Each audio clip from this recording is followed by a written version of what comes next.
Dude, you think that advice affected that kid? I mean, if you watch the movie, it just totally formed his way of life and how he approached women and sex. I mean, he's just external and, oh man. The movie, I'd recommend the movie just to understand there's a couple of racy parts in there. You can fast forward through them, whatever. But I show this scene. This is how simple it is. We get bad advice. You guys ready to take the sex test? 16 questions, and I promise you, some of you guys that have been through this, you may know some of the answers. You probably don't remember all the answers, but hold off because we're going to make fun of these freshmen. All right. And so I like starting off with asking people, what's your Delilah? Everyone has a Delilah. A Delilah is kind of like your kryptonite. For most people, it's something, oftentimes it's sexual. Other times it might be alcohol, it might be money, power, but sex is a big issue. All right. And so if you understand the story about Samson and Delilah, she was his weakness. She was the source of his downfall. This thing for sex. You study his whole life out. He was having sex with people outside of his tribe, and he couldn't stop himself. He was called to be a judge and a deliverer of Israel, and instead he was, feeding his appetite, right? And so anyway, that's how he came down. So let's jump into this thing. First question. Let me see if you guys get any of these right. What do you know about sex? Teach me about sex. And I like to tell people this, that just so I can help you out, you're going to teach me. I'm 14, and I have a 14-year-old girlfriend. We're madly in love, and we're about to have sex. And I'm coming to you for advice. All right? Best advice you can give me. We love each other, so we're going to do this thing. Best advice. What? So young? Well, everyone's young when they do it, right? Best advice. Wait till you're married. Dude, did you wait? No. Hypocrite. Why are you trying to stop me from having fun? I'm going to do this thing. Best advice. I get this all the time from young people who tell me this stuff. I'm trying to tell them to wait. And did you wait? Well, no, but that's, I'm going to do it. Stop trying to stop me from having fun. Nothing? Joshua, you got something for me. Play this over my kids get older. Uh-huh. What I would say is you're not mature enough to handle. Okay, let's get past all that. I'm telling you right now, I'm 14, I love her. What I would say is I wish. Are you going to help me or not? I would say that I wish I had known. What a stick in the mud you are. Dude, I'm going to go to somebody else because if you're not going to give me pointers. Help me with the name again. Stephen. I knew it. Stephen, best advice. Come on, quickly. Marry her. At 14? That's an interesting one right there. But yeah, the parents probably wouldn't approve. But we're going to do it anyway. So we can't get married. We're going to get married later. We'll get married after high school. You going to give me any advice or not? Okay, he said one. Use a condom. Condom. Check. Daniel, have you been in this class before? No. Okay, best advice. I would say don't do it. Smart enough to experiences in the past. Did you do it? No. You waited? No, I have waited, but I'm saying you can't learn from other people who haven't. Whatever. Listen, I'm pleading with you. We love each other. We're going to do this thing. Are you going to help me or not? No, because I really don't. See, what a stick in the mud. What's up with that? Why didn't you say you want to get married? Because we're not old enough to get married. So you're old enough to have sex? Of course. It works. I don't get it. You don't do it because it works? Yeah, Like, of course. and it works. That's right. But why are you- Exactly. You proved my point. You just proved my point. Yeah, but what's the purpose behind it? There's We love each other. How do you know that? Dude, we've been going steady for 6 months. We really love each other. I hear this all the time. This is it, love, and we're trying to take it to the next level. Is it love or is it lust? Oh, it's love. You don't know what I feel for her, and she feels the same way. We're going to the next level, buddy. Any advice? Because we're going to do it. Why do you have to? So Are you going to give me any advice or not? sure, you would say that you love her so much, so you want to move on to the next level, right? Yes. Okay. Why can't you do that without not having sex? Because sex is proof that we really love each other. We're going to give it all. I told you that. Dude, it's life. It's the best thing you can do on this earth. Wait,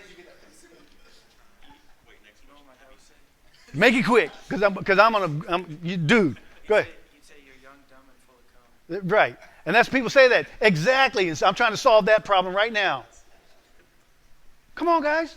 I'm telling you, I've had this conversation in conferences. Not one of the last ones I did on Kadena, though. There was a flag officer in there. I want to say he was a 2-star. And there was a bunch of 06s in there. And I'm probing, asking questions about sex. And the best advice out of it was like 250 security. They were Navy security on Kadena. And the place was packed, and I'm asking all kind of questions. The best advice they could give me was things like, use a condom, do it responsibly, make sure you pleasure her first. One guy up here, he was sitting right up here somewhere years ago, said, what you got to do, you got to spin that record. Make sure you spin that record. And I was like, what? I didn't know what spin that record meant. He says, you moisten your finger and then you, I said, oh, you mean fondle her? He said, yeah. And I'm like, are you serious? And so these guys are giving me all these answers, whatnot. And then I take another step. And I'm looking at the flag officers, 06s and whatnot. And they're looking at me like, you better not ask me. You better not ask me. And some were even turning their heads, just ignoring me because they don't want to take the chance that I'm going to ask them. But they didn't have answers either. E9s all the way down, E1s and 05s. Dumb answers. None of you got this one right. And then I added into the scenario, I failed to mention that this 14-year-old girl is your daughter. Right? And what'd you say, use a condom? So as long as I use a condom, you're cool with me having sex with your 14-year-old daughter. And then as a young Marine, so as long as I spin that record on your 14-year-old daughter, no. And they start getting upset. And see, one of the purposes of this class is to get you, some of you are trying to stick to your guns and say, no, just wait, you got to wait. But I'm trying to pull information from you, and none of you could really tell me, why should I wait? And you kind of hem and haw and kind of trying to figure it out. You're going to know exactly why to wait when we get done with this information. All right? So none of you get credit for that. None of you. Big F. Okay, how about this one? Number 2. Is there a lot of information out there about sex? Is there a lot of information out there? Where's that information at? Internet, big one. Books, Bible. I'll come back to that. Music, sitcoms, commercials. Show of hands. Is there a lot of information out there about sex? Show of hands. A lot of information out there. See? No. He knows. You were here last year. That's not information. 99.9% of everything out there is misinformation. They're lying to you. What he just said, the Bible, that's information. If you're not getting information about sex from the Bible, it's probably misinformation. I've talked to some of the doctors, secular, conventional doctors down on the Naval Hospital on Foster and some on Kadena. And the things they're saying to do about sex, they're prescribing porn, they're prescribing masturbation as relief, stress, entertainment. It's like a medicine now. They said, yeah, go masturbate. It's ridiculous. It's misinformation. Everything you see about sex out there, all the songs, WAP? Are you serious? All these songs that are out there about sex and booty calls and all this other stuff.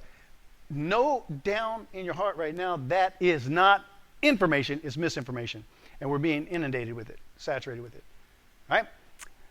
Number 3, who created sex and who was sex created for? Okay, you don't get credit for who created sex because God created sex. All right? Now, who did God create sex for? Who did God create sex for? Say it. A man and wife. That's good, but that's not it. Who did God create sex for? Say it up. The human race. That means animals can't have sex?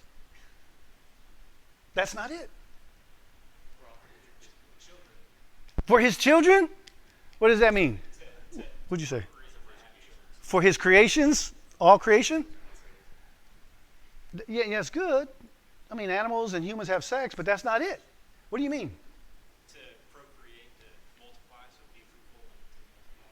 But who did he create sex for? So For himself? You got to explain that one. Oh, if you're pointing to him, you say, I thought for God, for God's self. continuing his own, Huh? is it not like continuing his own intent? Not quite. Not quite. You can make a case for that. But what were you saying? What was I saying? Yeah. So for the children, because if it wasn't for sex, you couldn't have children. Okay. That's not it. That's not it. You know who God... What happened? I realized that probably. Where's me? He said, listen, you know who God created sex for?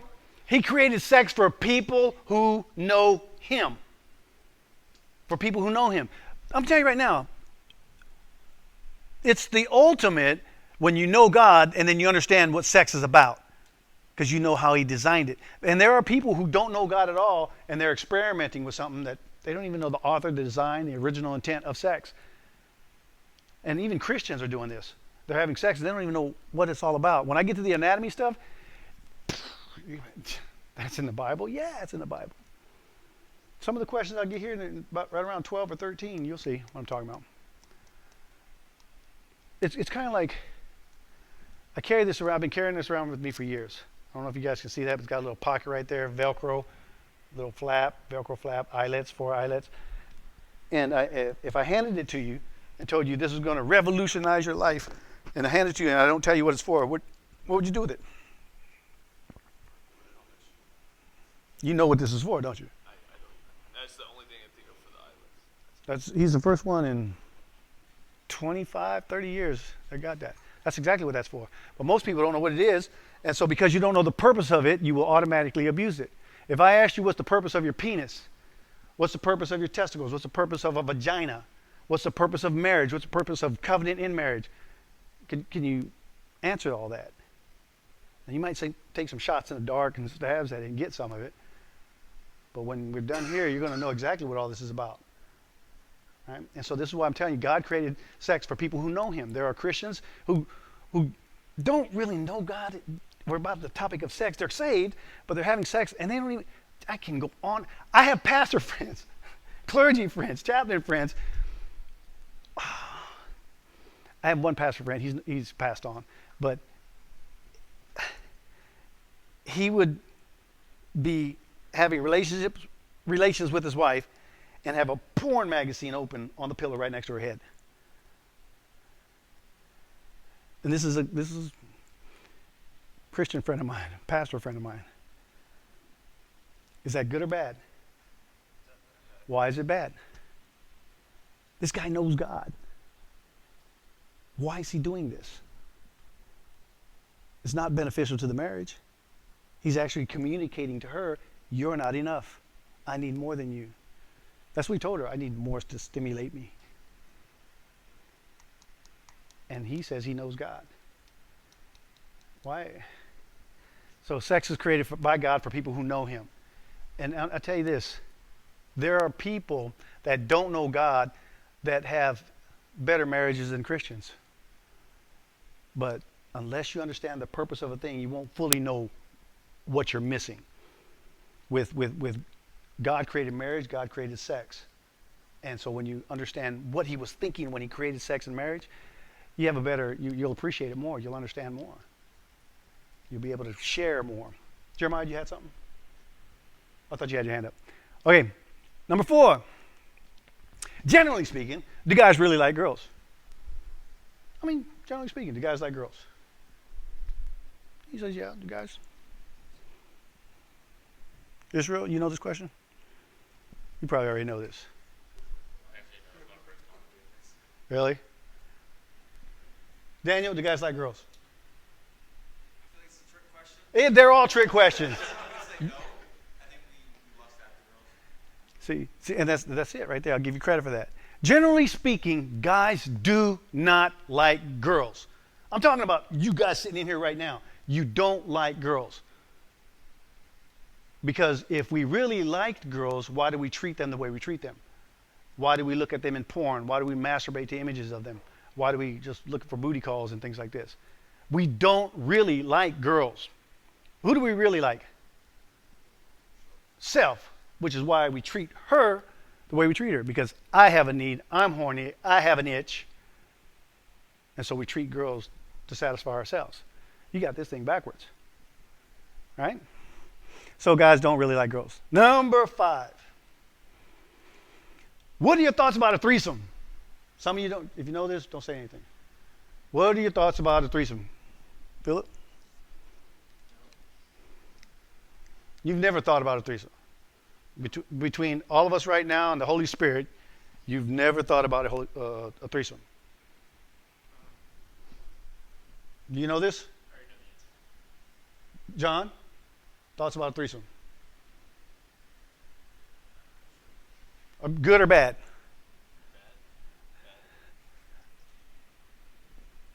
Andy. I want to call you Ormandy. Okay, you already know. Who else doesn't know? Oh, you're over there being quiet. What are your thoughts about threesome? Bad? You've never thought of one? Whatever. Some of you guys, I already know some of you guys are lying. We've had this conversation with group, 50, 100 people, 200 people. The last time I did a welcome aboard brief was the last time I did a welcome aboard brief. Because I asked this question, I told them, I said, look, this is the stuff we talk about. We're going to talk about sex. I got 5 minutes to kind of give you my commercial, and we got on this topic of sex. And again, I want to get their attention. I want to rattle their cage. And I asked the whole crowd. It was 6 Marines. And I asked, it was probably 500 people in there, to include some females. And almost front row center. What are your thoughts about a threesome? Lance Corporal female sitting right in front. Woohoo! Yeah! Woohoo! Loud. And I'm thinking to myself, I'm going to come back to that one. And I'm asking people, and they're like, yeah, girl, guy, yeah, only girl, guy. And they give me all these answers. And I say, okay, let me give you a little bit more to the question. The threesome that I'm talking about, if I told you that the Bible supports a threesome, would you be interested? Yeah, so yeah, I'd be interested. Because I've literally had people say, the Bible talks about a threesome? Where's that? Show me, Pastor. Where's that at? And I said, the threesome that I'm talking about is you, your spouse, and God. That's the threesome I'm talking about. That's the threesome that the Bible's talking about. And I'm asking this guy, and I went back to that female. So you, your spouse, and God, which one were you thinking about, young lady? And she sunk down in her chair. Were you there? She sunk down in her chair. She's like, and I think it was her, but somebody else complained and said it was too much. And they said, you can't come back here. Get out of here. And so that's so sad. So sad. But God is all about a threesome. Now, it's kind of creepy when you think about this. God being a part of your bedroom chamber. You know what I'm talking about? Because I've had people say, that's kind of freaky. God knows what's going on in there. Yes, he knows what's going on in there. He's seen you naked. He can handle it. It's not a big deal to God. The question is, why would you not want him in there? Why would people not want God in their bedroom? That's exactly. They're doing things they ought not be doing. And they know. I don't want God to know. He knows. Right? So there's that. What's the best sex you'll ever have? But I forget your name, man. I met you a couple weeks ago. What's your name? Kenny? Okay, Kenny. Best sex you'll ever have.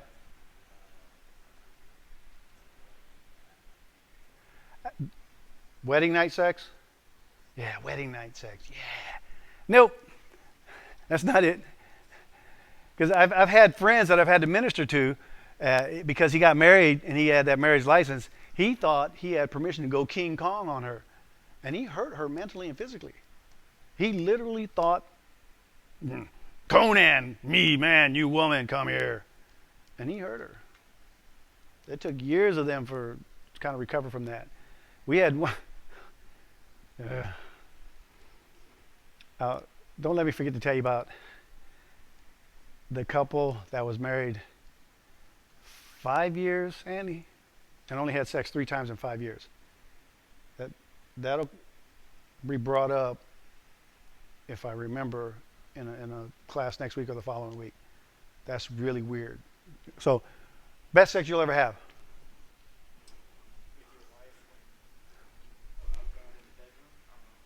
Yeah, allow God in the bedroom with your wife?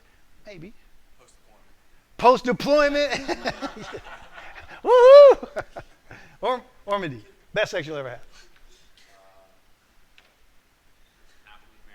happily married. Best sex you'll ever have. The honeymoon. Best sex you'll ever have. When you're 14? Best sex you'll ever have. John, best sex you'll ever have. Sex where both couples waited on the wedding night and they both are Christian and understand. Boy, you're really... I'm He's covering all the bases. Are you a lawyer, man? This guy's a lawyer. Best sex you'll ever have. A lot of people, what do people, most people say? Go ahead. Most people say the first time. The first time, the best. Or when you both, reach the mountain together.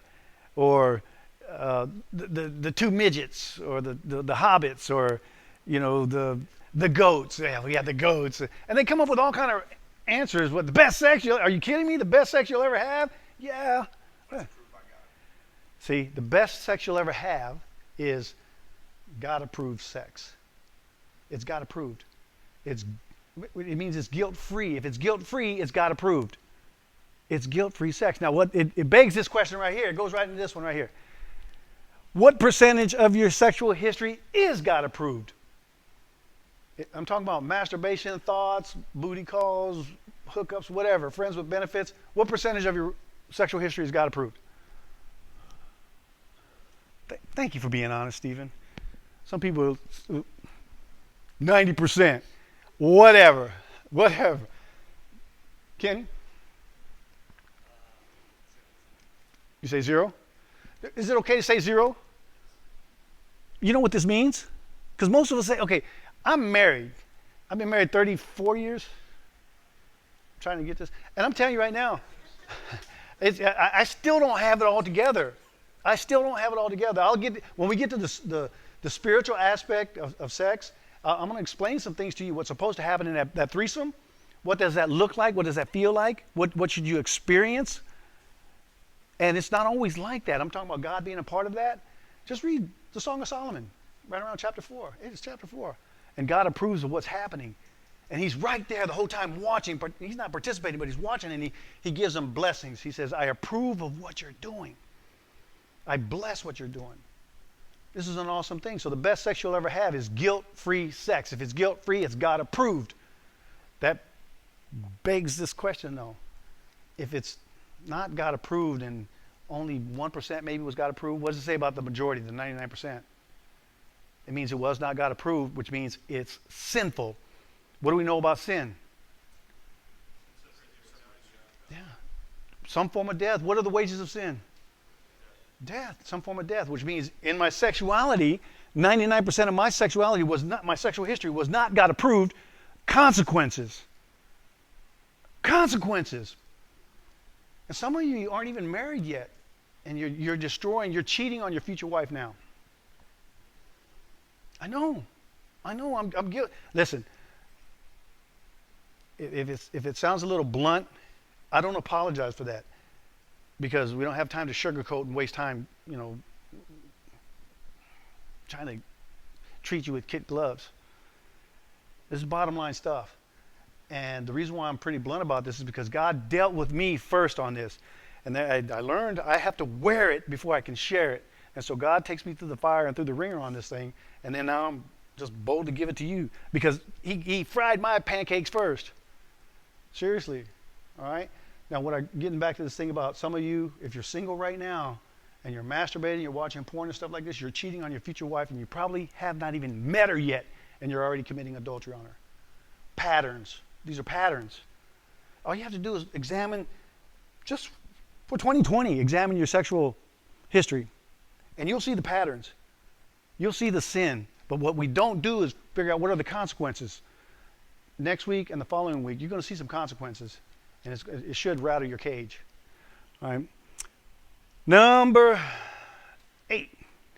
What are the 3 fundamental purposes of sex? There's 3 basic reasons for having sex. What are they? Miranda, you remember these? Yeah, you do. Go ahead, give me some. Yeah, procreation, that's one. Having babies. Come on, guys. Not yet. We got to let the rookies try this. Go ahead, Isaac. Go ahead, Timmy. It's not complicated. Does it have to do with like controlling yourself with your flesh? No. Go ahead, tell him. Pleasure? Pleasure, that's the recreation. Procreation, recreation. You got two of them. And this is the main one. Everyone misses this one. And this is, Worship. It's worship. That's not it. I'll get to that worship thing. I'll get to the worship thing in part 4. Go ahead, say it. Love? No, it's not love. Love should already be there. Consummation. Say it. Consummation. Consummation. What's consummation? Consummation, if you study this word out, it's a Latin word. It's con and summare. It means the root word of that is some, with some. It literally means to bring together and perfect what was originally intended. You study this word out. It means to bring together and perfect what was originally intended. To complete. And so when a man and a woman join, that's called consummation. You know other words for consummation? Join, fuse, bind, intertwine, marry. All sex marries you. All right, so there's that. So what are they? Procreation, recreation, and the big one, consummation. Most people don't get that one. Whatever you're doing with your sex, next week you're going to find out real plainly that there's a marriage that occurs. Even if you're masturbating, there's a marriage that's occurring. There's an agreement. There's a covenant that's happening. I'm just talking about the physical apparatus, your sexual organs. When you masturbate, there's so much more to that. Number 9. What are the 3 fundamental levels of sex? Now, let me clue you in a little bit. We had a prisoner years ago, and she was trying to answer these questions, bless her heart. And she said, "Oh, Pastor Nick, I got this one." And she said, "Vaginal, oral, anal." I said, "Sis, that's not where we're going with this. No, that's not even close." And she was like, and she just kind of slunk down in her chair. But she put it out there. So, what are the 3 fundamental levels of sex? Anytime you have sex, whether it's masturbation, whether it's, again, the booty calls, or whether it's multiple partners, whatever, there's 3 levels of marriage occurring. What are they? Not complicated, guys. Go ahead. You got 1, physical. You said physical? Mental, that's the second one. That's the soul. And spiritual. You are a 3-part being.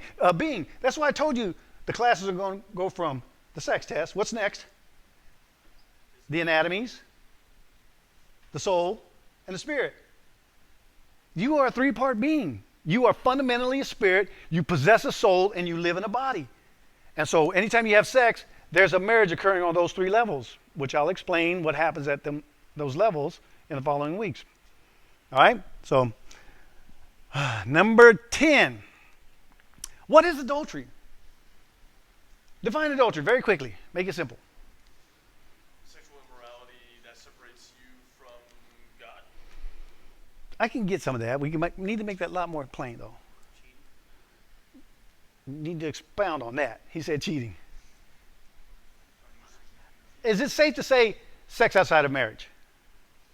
Does that kind of capture it all? Because legally, you're not supposed to be having sex outside of marriage. And so adultery can be defined as sex outside of marriage, legally in the courtrooms. But the Bible says, and the Bible proves that marriage occurs when you have sex. So what happens the first time you have sex? You're married. What happens after that when you have sex with other people? You're committing adultery. See, just because you have a marriage certificate, that doesn't mean that's when marriage started for you. Marriage started for you when you started having sex. You guys getting this? Is a difficult pill to swallow? Making sense? You know what? If I'm going too fast, or if you don't agree with something, I don't have a problem with you saying, "Wait, whoa. Can you repeat that? Can you explain that?" I don't have a problem with you stopping it and us, fielding some questions. I really don't. It's a shame if you don't ask the question, we walk out of here and you never got the answer. Ask the questions. Okay? You're free to ask questions. I don't have all the answers. I'll shoot you the best I can. Right? I'll shoot you straight. Okay? So, this is why I ask people, golly, what's your past 6 months look like right now with sex? What does your past 6 months look like? What's your record? Because that's a reflection of what kind of person you are. I'll get to this in part 3, but I'll give you a snapshot right now. There's this principle called, I call it the now or later principle. The now or later. Remember the candies, now or laters? They still have those? But the now or later candies, man, they're so good. But the now or later principle. What that is saying is that, and hear me very closely on this, all pleasure costs you something. All pleasure costs you something. For legitimate pleasure, you pay for it first. You pay for the pleasure first, and then, since you paid for it, you've earned it, now you can have the pleasure. For illegitimate pleasure, you get the pleasure first, and then now the bill comes. Now you got to pay for it. Does it make sense? I'm going to break this down. You're going to understand very, very plainly. It's kind of like if this is, let's say, that's right there is the wedding date. You guys got that? And this is a 6-month period. And couple A, they meet right here, and then they're no hanky-panky, no hanky-panky, no hanky-panky. I love you too. Let's get married. Okay, Buddha. 6 months later, they're married. Now, what are they authorized to do? Hanky-panky. Right? And so now they've earned the hanky-panky. Couple B gets together right here. I love you too. Booty calls. Bang, bang, bang, bang, bang. I love you too. Let's get married. Okay. And you get married. Boy, this is a big, big change now because they got the pleasure first. How are they going to pay for it? What are the consequences of this right here? And the reason why I'm highlighting this is because that 6 month right there is a record. It's not really complicated. If you just examine somebody's record of the previous 6 months, the previous year of their sexual history, you can tell what kind of person that guy is, or that girl is. What kind of husband he's going to be. Because what does this record show about couple A, the 6 month? Describe couple A. Yeah, the ones who waited. Describe them. Disciplined. Patient, faithful, godly, intelligent, feared God, honored God, persevered. And that's their character, which means now that they're married, that's their character anyway. They're going to be that same kind of person after that. Couple B, what does that record explain about them? Selfish. What else? Impatient, undisciplined. It's a reflection of their character. So now that they're married, did their character change? And this is why they have affairs all the time. I'll explain all this in part 3, souls. If you're masturbating, if you're having premarital sex and things like this, you're setting yourself up for failure. You're a statistic waiting to happen. So many statistics, so many reports prove that there's one, probably 10 years ago came out. It's just phenomenal. A lot of preachers quote this study. And it says that, let me see if I got this right. It is said that over 50% of all marriages in America end in divorce. You've heard this stat being thrown around. I got to be honest, I think it might be true because when I look at my friends that I've known over the years, dude, I think I know more that's been divorced than are still together. I'm actually surprised that some of them are still together. Like, what? Oh, they're still together? Yay. But wow, they're still together. Surprising. I expect them to have divorced somewhere, right? So what they've done, they took that 50% that got divorced and they examined them a little bit closer. They said, let's take this 50% that were divorced, and what was the number one cause of divorce? The number one cause. It was sexual immorality. It was sex outside of marriage. It was some form of adultery was happening in the marriage. And then when you poll that group still a little bit closer, you poll that group, it was like 85 or 90% of them had premarital sex before they got married. And so it was already in their character. You see this? They were already compromising themselves, their character, their sexual purity. They were already compromising it. And the record already shows this is who you are. So we shouldn't be surprised that they got a divorce or because of an extramarital affair. Making sense? I'll explain more of that when we get there. Making sense, guys? Okay, so, and again, Sandy told this one prisoner, he was recon, tall guy, Good-looking guy. I mean, he was strapped, had the muscles and everything. I mean, he's probably 6'2", 6'3", just good-looking guy. Had the locks. I mean, talking about locks of hair, just good-looking guy. Because he had gone UA for like a year, and then he turned himself in. The dude was bright. He was working on his master's degree, and when they caught him, he actually said, "I was going to turn myself in anyway because I got to get this behind me, close out this chapter." They court-martialed him the whole nine, and he didn't care because he said, "Just do what you're going to do. I served my time. Just give me my discharge papers because I got things to do." Smart guy. Whatever. He said that we asked him about his future wife and why he's bettering himself, why he's doing the master's program, why he's getting the promotion and all this other stuff. And he said, everything is for me. Everything is for me. I'm getting the master's program for me. I'm going to get the good job for me. I'm going to build a business for me. And first of all, that's very selfish. When I told him this, everything you're doing is selfish. And then we asked him about his future wife. And then what she has to be like and what she has to look like. And this is how he was. He's funny, but he said, "Are you kidding me? She has to be good looking. She has to be nice. She has to be from good stock." Well, why? He said, "Look what I'm bringing to the table." He said this. And so we asked him about was he going to wait and all this other kind of stuff. And he said, "I don't have to wait. I mean, I'm going to have fun while I'm doing this now."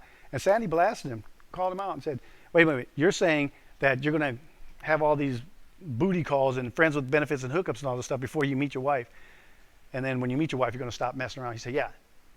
And she says, "You haven't even met your future wife and you're already cheating on her."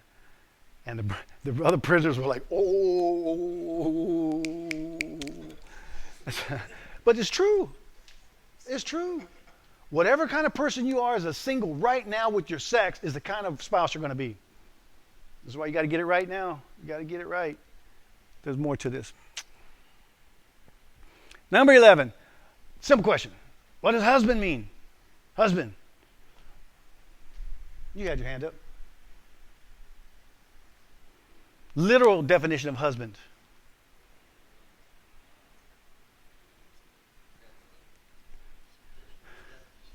Well, go ahead, tell him.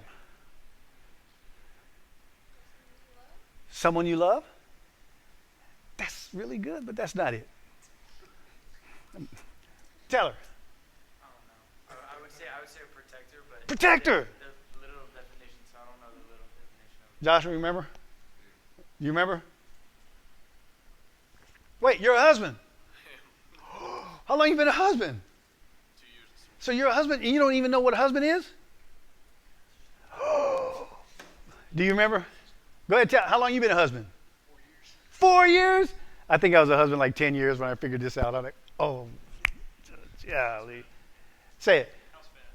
It's literal definition. It's a compound word. Where's my thing here? This is a compound word. Husband, that's a compound word. German word for house is Huss. And band. What's a band? I ain't talking about Kool in the Gang either. Even though it's still a definition of a band. That's why they're called a band. What's a band?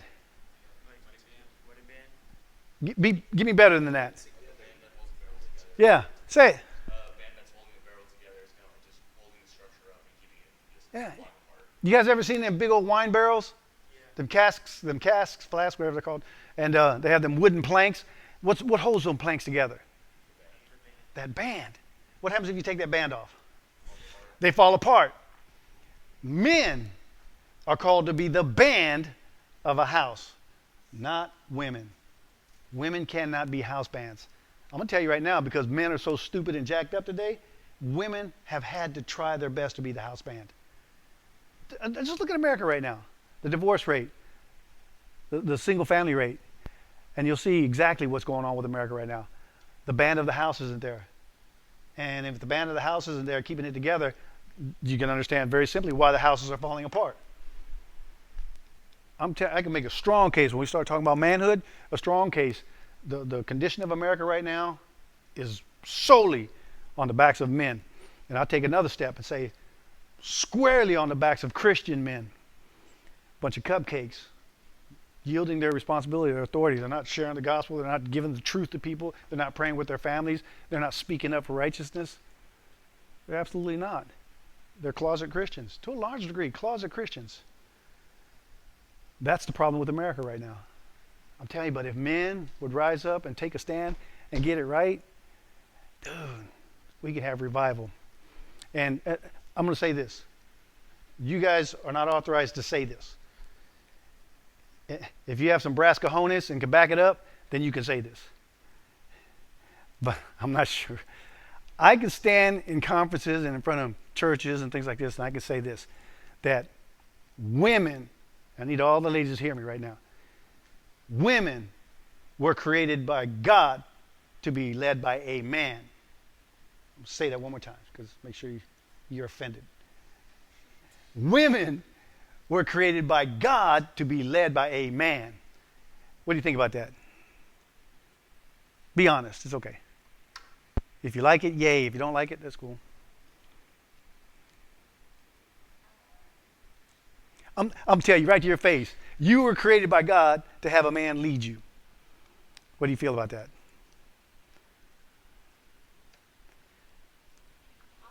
Why? Hmm? Why? That's a good question.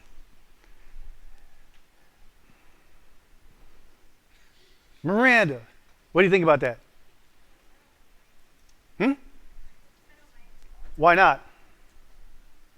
Just the way things should be. Say, why? You're exactly right. Why? Good. Lauren? You don't mind?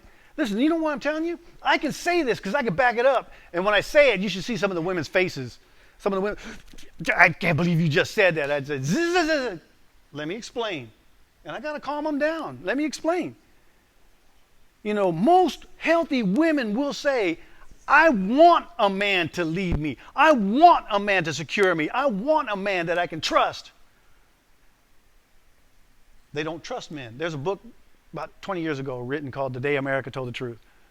And they asked some raw questions. And overwhelmingly, they said, who can be trusted? Who's the least to be trusted in America? And all groups, genders, nationalities, heritages, they all said men cannot be trusted. Women, you can trust a little bit more than men. But men, don't trust men. It's true. Again, it's a reflection on men. And so if a man understands God and a man, listen, I'm going to say something that's a little controversial. You'll be okay. There's this thing going on with hyphenated names now where the woman is insisting that she keeps her name in a marriage. And so let's say her name is Smith and his name is Wilson, and they get married, and she changed her name tapes to say Wilson Smith. I wouldn't put up with that. Even when in my ignorance, I wouldn't put up with that because I know better. You've seen people like this? Now, I get it why women are doing it.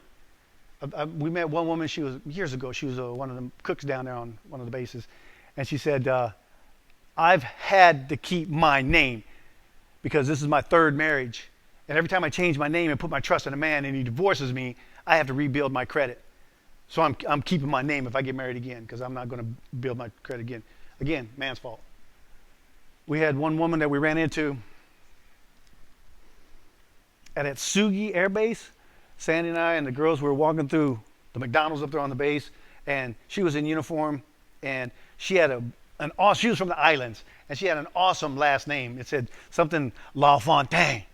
It was something French, Bonaventure, Saint something. It was nice. And I was just talking to her. I said, "That's a great name." She said, "Yeah, I'm from the islands."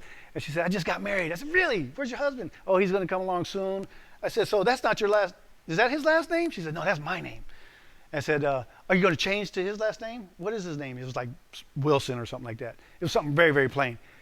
And she said, "Nope." I said, "You're not going to change your name?" She said, "No." I said, "Why?" "My name's better." That's a showstopper. If you're a man, that's a showstopper. Why?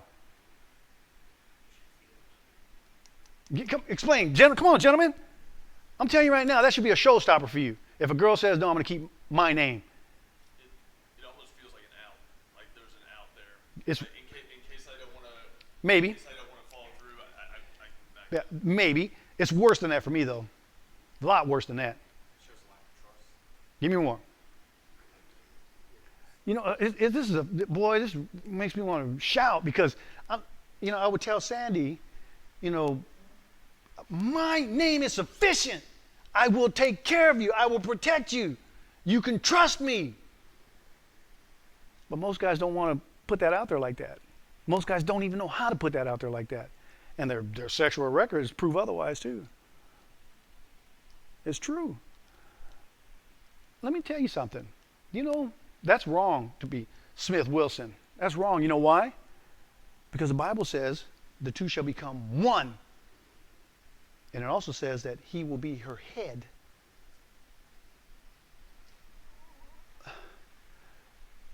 Please understand this. Women don't even have last names. Women have never had last names. So when a woman says, I'm going to keep my last name, it's not yours. Okay, I'm going to keep my daddy's last name. You're marrying this guy. That's your daddy's name. You're supposed to leave and cleave. Leave and cleave to the new name. But women don't trust guys today. I get that. They don't. Guys cannot be trusted. You know, when they say women say, all men are dogs, they can't be trusted. They're not making that up. That's why that question is up there about, do guys really like girls? No, they don't like girls. They like themselves more. They don't like girls. Guys today, to a large degree, a bunch of pigs.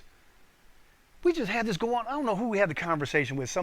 Guy stuck on porn, and he's wanting his wife. I can't remember. I talked to so many people about this. And he was saying he wanted his wife. It was the wife. She called us and said that her husband's stuck on porn, and that all the husband wants, he's watching porn, and he says, now, do this, do that, do that, do this, do this to me, do this to me, do this to me. Are you kidding me? That's not love. That's lust. And he's not even trying to do anything for her. This is self-centered pigs. That's us. Making sense? That's just a side note. Okay. What does husband mean? It means house band. Women cannot be house bands. They have to try to be a band of the house when men are absent, but it was never God's intent. Men, what are those two things hanging next to your sexual organ? You got your sexual organ, what are them two things hanging around? What do we call them on the street? Kenny, what do we call them? Street names. The boys, what else we call them? Balls.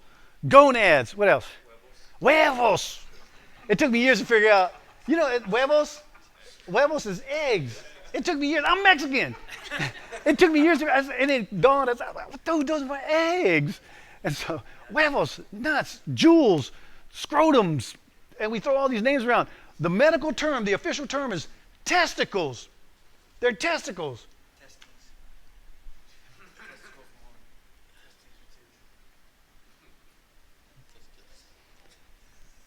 How old are you? Huh? 22. So for 22 years, you've had your boys down there, right? Why are they called testicles?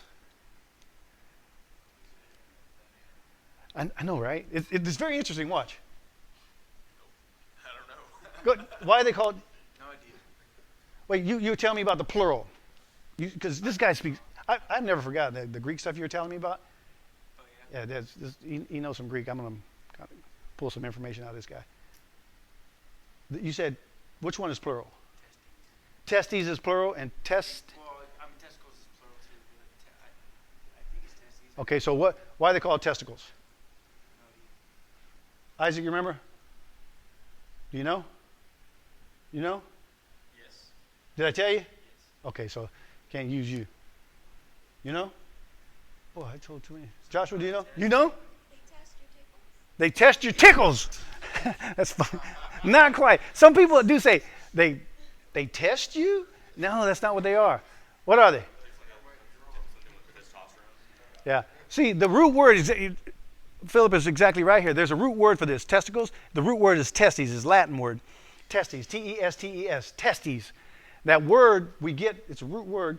The other words we get from that is testimony, testify, testator, testosterone, testament. That's the root word. Testify, testament, testator, testosterone. Right?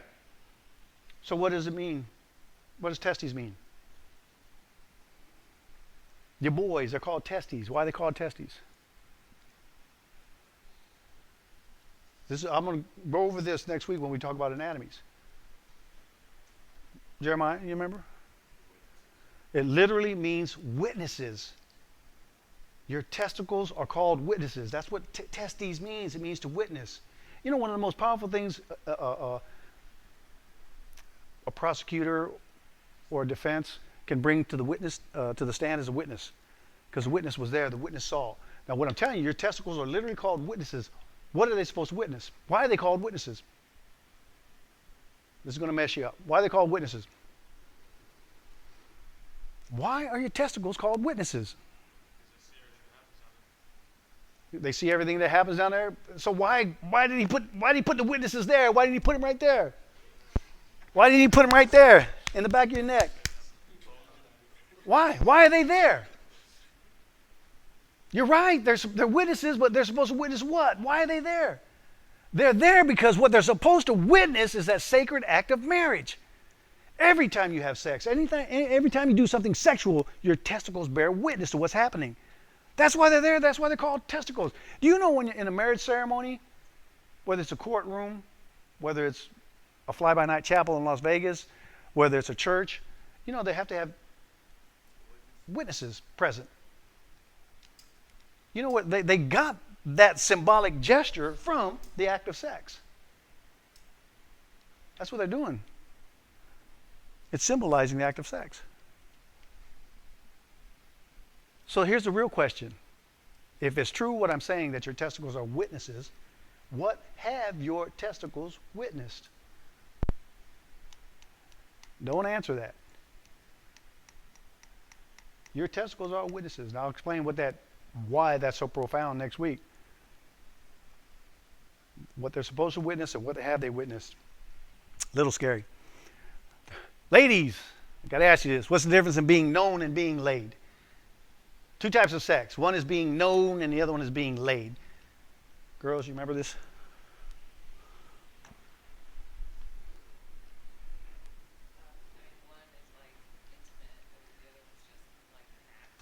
It's very true.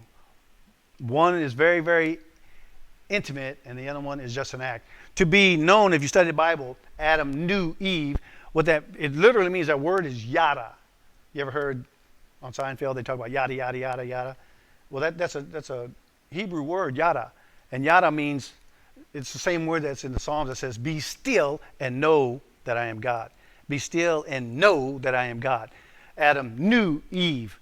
That's the same word, and it's related to something that's face to face, innermost, intimate.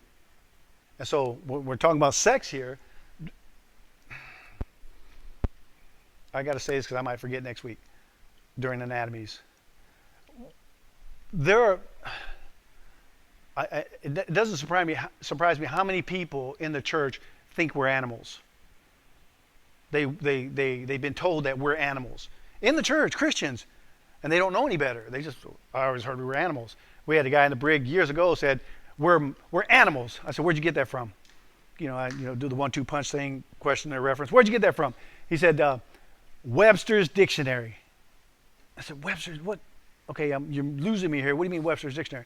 He said, well, I looked up the definition of mammals, and it said warm-blooded creatures to include mankind. And so warm-blooded animals to include humans. So we're animals, according to Webster's, right? Are we animals?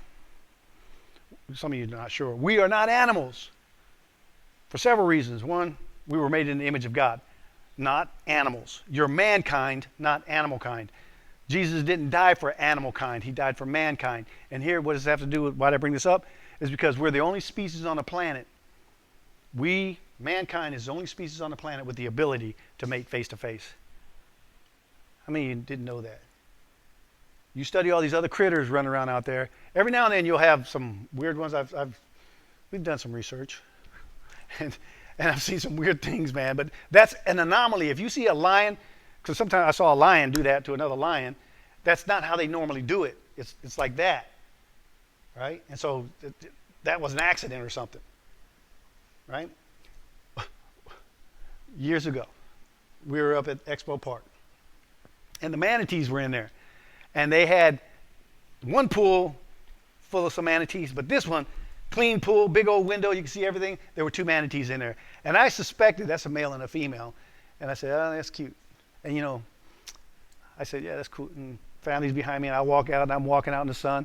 And next thing I hear is, Dad, Dad, oh!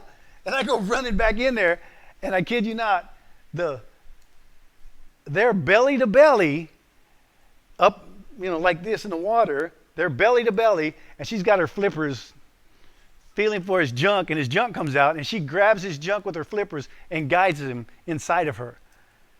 And they do the bang, bang, bang right in front of us, and the girls were screaming. I come in and I say, oh, what is going on? And they're belly to belly. What did I just get through saying? Animals don't mate face to face. Do you guys know what manatees look like? Their face is not on their belly. Their face is up here. Their face can't see their belly. They're not face to face. They're belly to belly, but they're not face to face. You know why we were given the ability to mate face to face? It's oneness. We're not animals. It's a gift from God. And the reason why I'm bringing this up is because it's important for you to know that you were, men especially, you were created for this face-to-face level of intimacy during sex. I know too many men who tell their wives, turn around all the time. Turn around, turn around, turn around, turn around. So they're intentionally avoiding this, and they're communicating to her, I don't want this. I just want your body. Turn around. I'm telling you right now, she needs this, and you do too. You need this kind of face-to-face intimacy. You know, being face-to-face is very, very intimate. It can be awkward. Like, you know, come over here. What's up, Grant? What's up? You doing? What's up? Isn't that weird? And in an elevator, do guys stare at each other when they're in the elevator? No, they face forward. So we don't. But the face-to-face thing, men are avoiding it, and their husbands are avoiding it. You're not supposed to avoid that. If you study out that other word about being laid, like Shechem lay with Tamar, or Judah lay with another woman named Tamar, and they're just having sex, that's like this. It describes it as animalistic. It describes it as informal, as just an act. Right? Now, for the record, some of you guys are wondering, well, is that permissible? That's in part 5. But it's permissible, okay? Don't get scared. Say, that's the only way we can do it. I didn't say that. We'll get to that, okay? So there's that. We're almost done, guys. Besides the big 3, what's wrong with premarital sex? Now, I'll give you the big 3 and then try to answer this question. The big 3, I don't even use when I'm talking to people about what's wrong with premarital sex. The big 3 that I've tried to use, it doesn't work, is it's a sin, unwanted pregnancies, and STDs. So I'll tell these young people or whatever, say, hey, it's a sin. I don't believe in God. What you got now, preacher? What about unwanted pregnancies? Excuse me. Unwanted pregnancies, they'll say, we're using contraceptives, I use a condom, and then if I have to, I'll get an abortion. What about STDs? Penicillin. Next question. So I don't even use those 3. What you're going to hear over the next couple of weeks is that so much data about what's wrong with premarital sex, you don't even need to use those 3. I've sat at tables full of pastors and asked them these questions. And they pastors, I'm talking about 50, 60, 70 years old. And they don't know 10% of this. This just happens to be a niche of mine. Okay? So, can you tell me what's wrong with premarital sex? I've been giving you a lot of clues so far, but not a whole lot of... It's not love. It's definitely not love. Can you prove it? Can you prove it?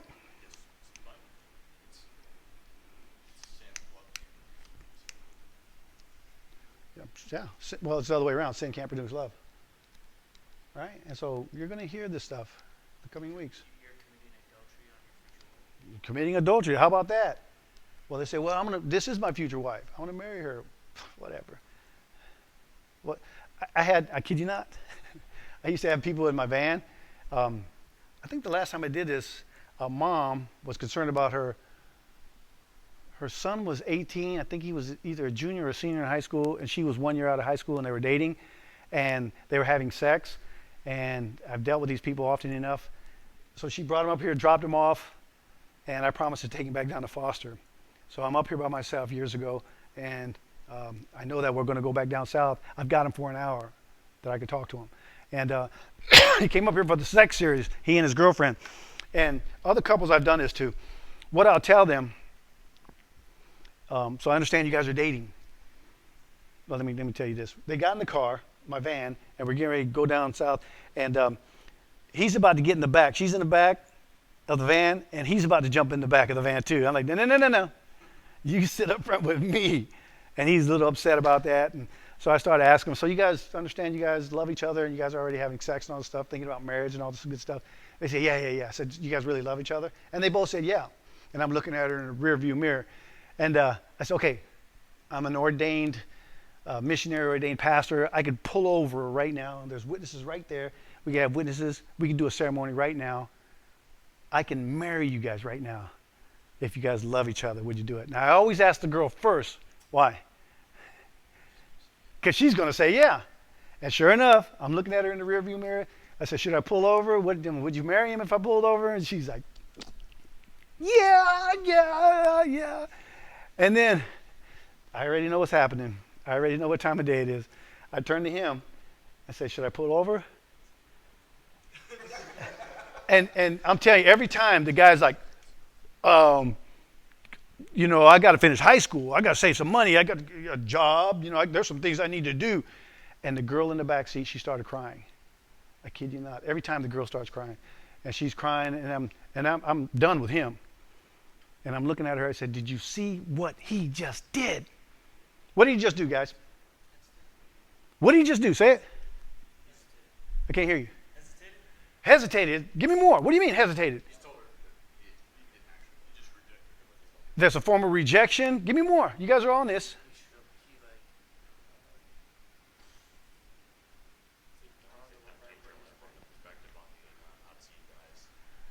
You know what I pleaded with her? I said, let me tell you what this young man just did. And he's mad at me sitting right next to me. I don't care. And I said, did you see what this young man just did? He just revealed and identified his level of commitment towards you. He'll have sex with you, but he won't marry you. And he's pissed. I don't care if you're upset. He looked like I'm, messing up his game. This ain't a game. You're breaking her heart. How is it that you're going to have sex but not marry her? You got this thing backwards. I had another Marine I picked up at the Green Line, took him down south. Once I get you in my van, you're locked up for an hour. And I had him in the van, and I said, so what's going on in Foster? He said, I got a girlfriend, Japanese girlfriend. I said, oh, really? Is it serious? He said, yeah, a little bit. I said, you going to marry her? He said, it ain't that serious. I said, are you having sex with her? And he looked at me. I said, are you having sex with her? He said, well, yeah. I said, you just told me it wasn't that serious. And he's puzzled. I said, you're having sex with her. That's what I'm talking about. And you're saying it's not serious. Sex is serious. And he just got quiet on me and just, I'm talking. He just don't want to talk to me anymore. But I got you for an hour. So you're going to hear it regardless. But see, that's what I'm saying. These guys today, if you poke around and ask the right questions, they'll reveal themselves. If they're honest with you, they'll reveal themselves and tell you exactly what they're thinking. And everything you guys are touching on some of those answers about, it's adultery, it's sin, and it's worse. It's so much worse than that. I'll get into that in the following weeks. What is your sexuality worth? What is your sexuality worth? Yeah. Self-respect. Put a price tag on it. $1 million. What's your sexuality worth? Sexuality, what's it worth? $145,000. SDLI. What's your sexuality worth? A lot of people say priceless. And a lot of people will say priceless. And the reality is, if it's so priceless, and we're quick to say it's priceless, then why are we cheapening it with things we're doing? I promise you, I had this conversation. My wife and I were somewhere in a mall in California, Fresno, I think it was. And the ladies all wanted to go shopping, so I'm sitting at the bench right outside of one of the major stores, and me and a lady missionary sitting there talking, catching up. And we sat next to this, I guess she was a Hispanic lady. She was like 35 years old. Everyone else went off shopping, so we're talking to her because I'm going to lead her to Christ, but she's already a Christian.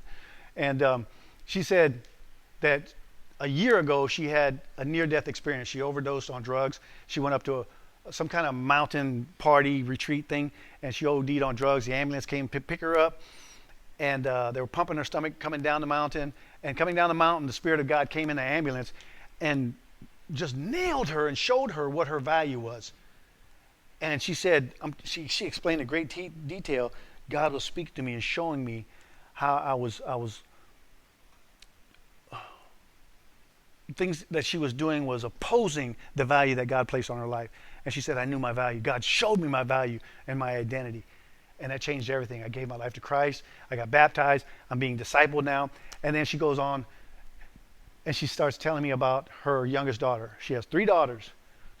2 graduated, well, they didn't graduate high school. They dropped out of high school because of teen pregnancy.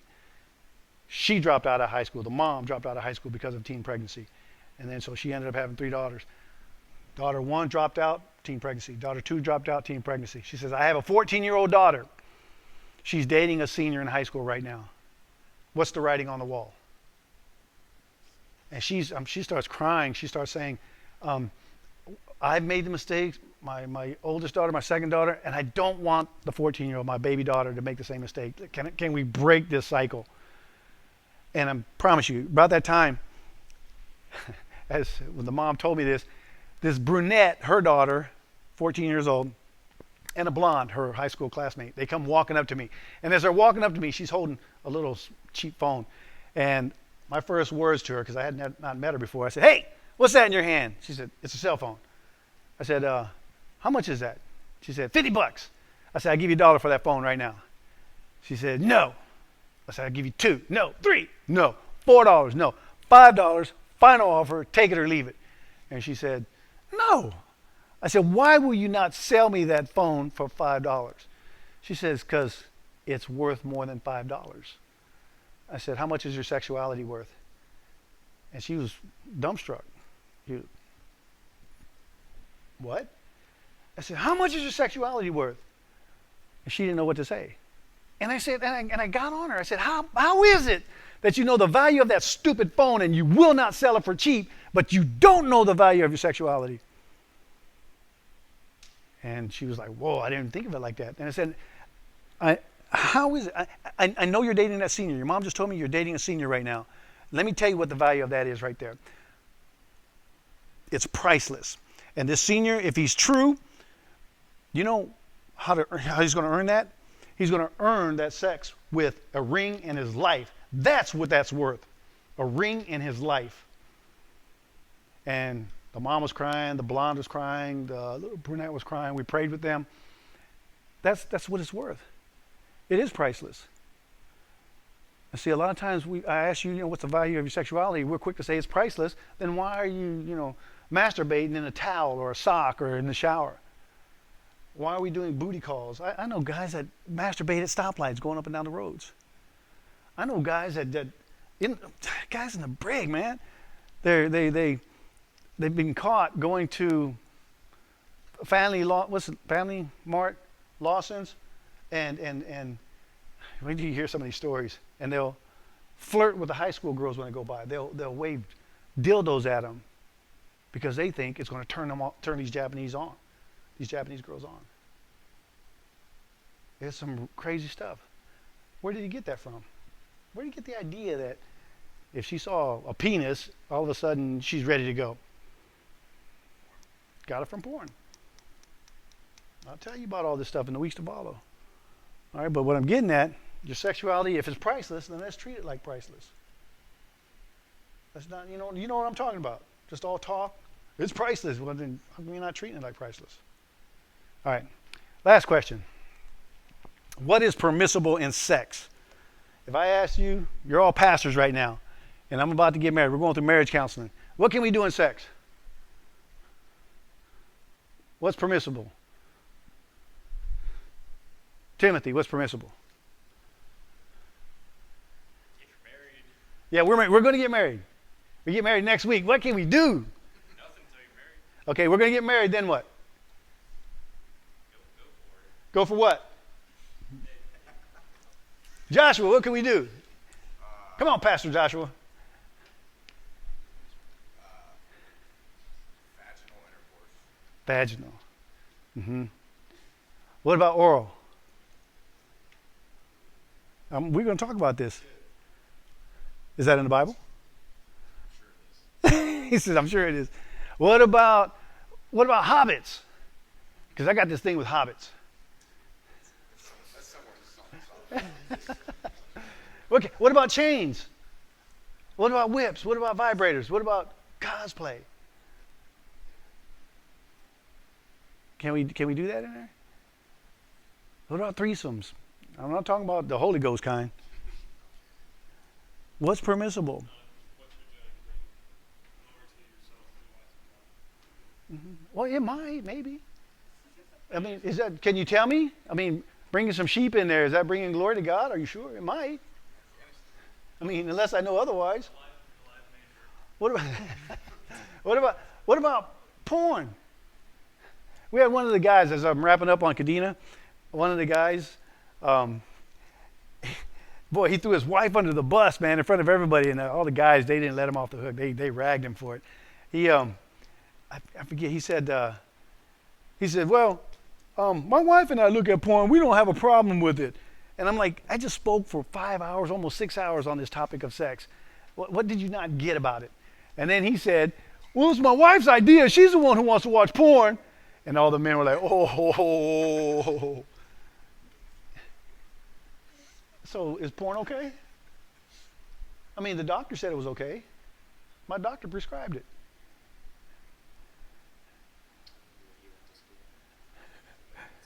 All right. And so, I don't know, Daniel, what's permissible? Can you give me some parameters?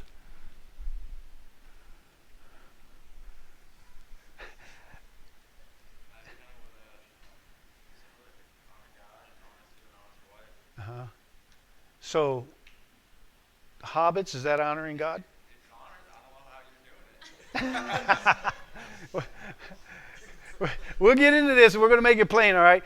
One of the things I didn't take the time to do, but I usually ask people, not directly, I just kind of canvass, because there might be some virgins in here. If you're still a virgin, I thank God for you. I thank God for you. You hold on to that. That purity, that chastity. I promise you, you will have a fraction of the problems if you remain a virgin all the way to that marriage bed with your spouse. You'll have a fraction of the problems that people who are partaking too early. All right, that's one. The other thing is, because I want to know what you know about sex. This is why I ask a lot of questions. I want to know what you know about sex. And so just to cover my bases, I say, okay, many of you may not be virgins, which means you've had sex, which means you know something about sex. And then even you virgins, let me make this clear, even if you're a virgin, watch this. Raise your hand in here if you've never masturbated. Raise your hand nice and high if you've never, ever masturbated.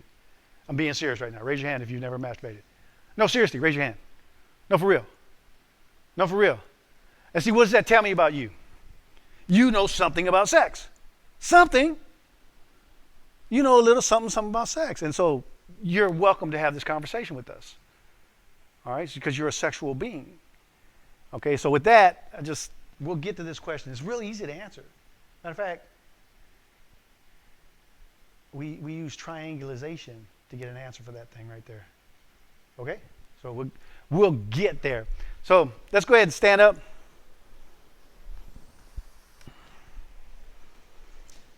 We're going to do some throwbacks. Do you need the list?